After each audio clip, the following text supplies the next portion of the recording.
Alright, how we're going to think about finding that D-core connection in the pelvis, lying with your legs about 2 foot apart and reaching out through your heels. Think of your pelvis, considering your pelvis here. Here's one of your anterior hip bones here, your ASISs, anterior superior iliac spine, and your pubic bone. These 3 bones making up a triangle here. If you're in neutral alignment, they should be in a horizontal plane. So finding those 3 bony points and checking for their alignment. I can see actually I'm a little bit rotated right. This one's dipping down to the right a little bit. I need to work on releasing things through this right side and checking and evening up my rotation.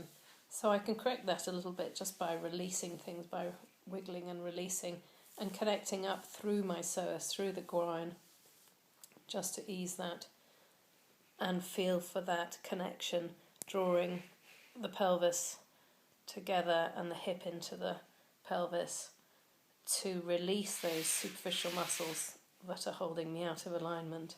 So that's what I want you to be thinking about is, first of all, we've got the transversus helping to draw the pelvis together in the front, and it also helps to connect the lumbar spine and create space between those vertebrae, or nice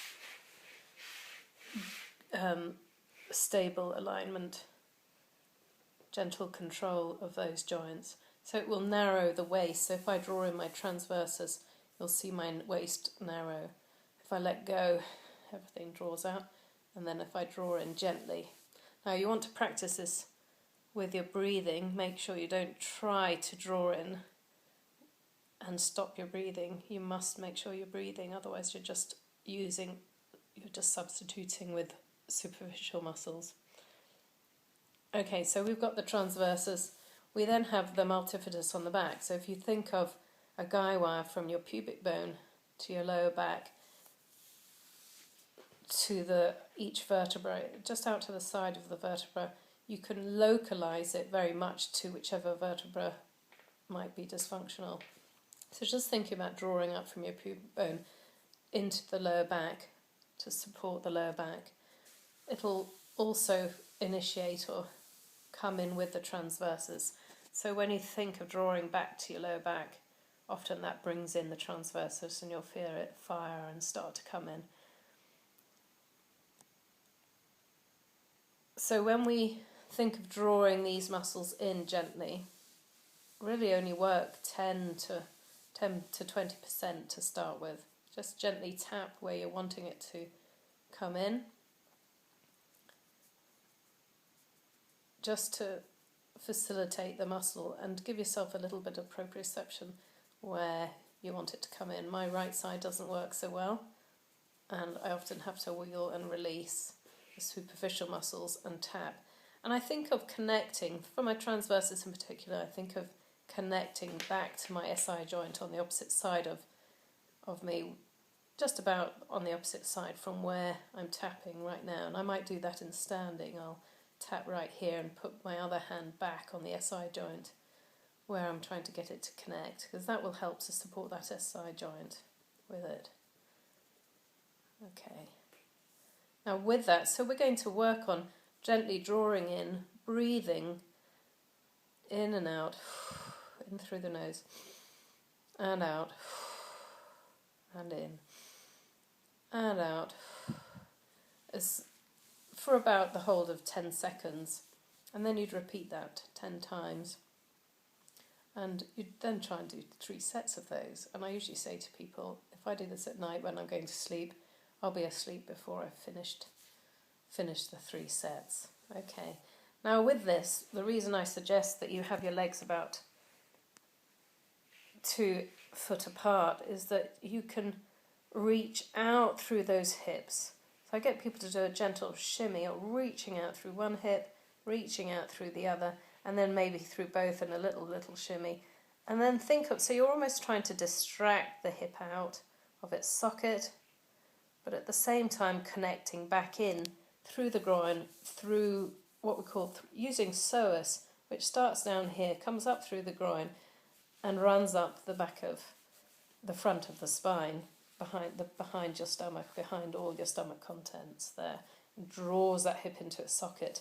And if you've been at all sway backed, it's going to be long and weak down in this section through here. So often you'll get clunking of the hip, a little bit of instability, and dominance of these superficial muscles. So we've got to release those to get in and be able to feel that psoas through there connecting.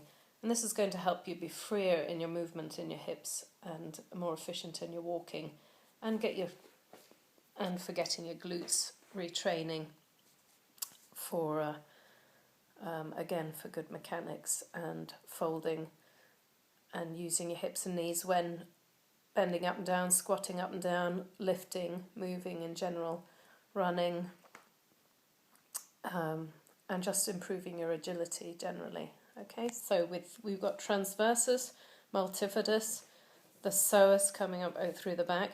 Gently pinch your buttocks on the floor as well. It's good if it's a hard floor, and just do a little torsion in each direction by pinching one side and then the other, doing a little rotation and drawing up, and that will just help to isolate those. Now I'm drawing in.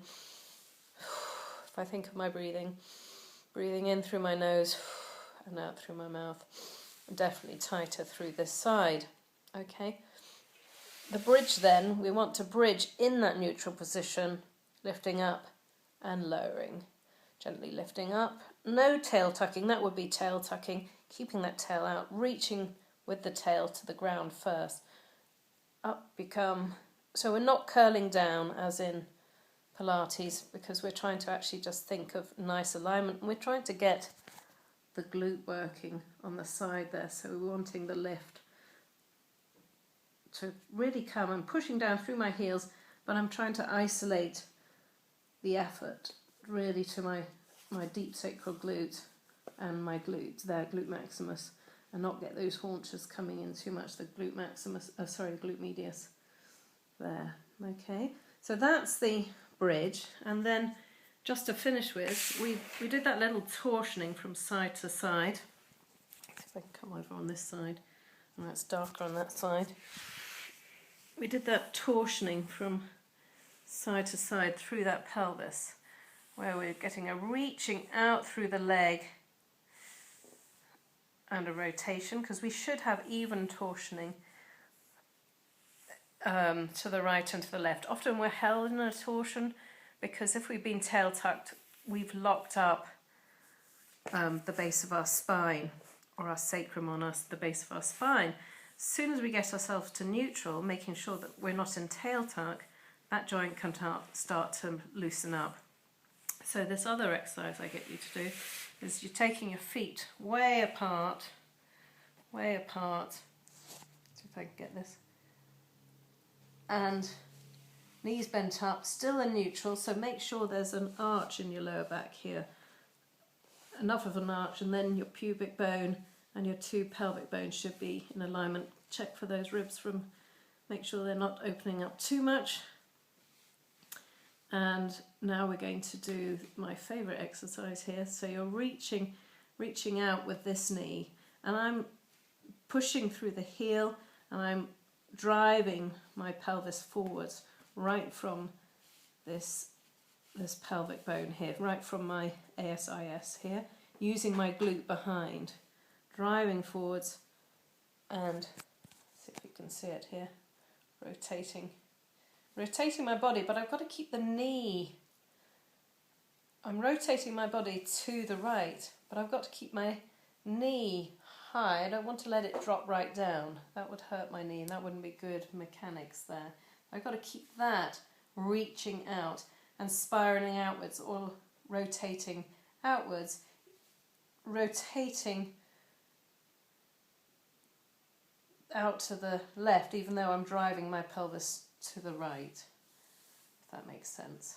So I don't know if you can see my foot here, whole alignment there. So this is what I call the javelin exercise, or we've sort of called the javelin exercise, because it's a little bit like throwing the release as you're throwing off through that javelin.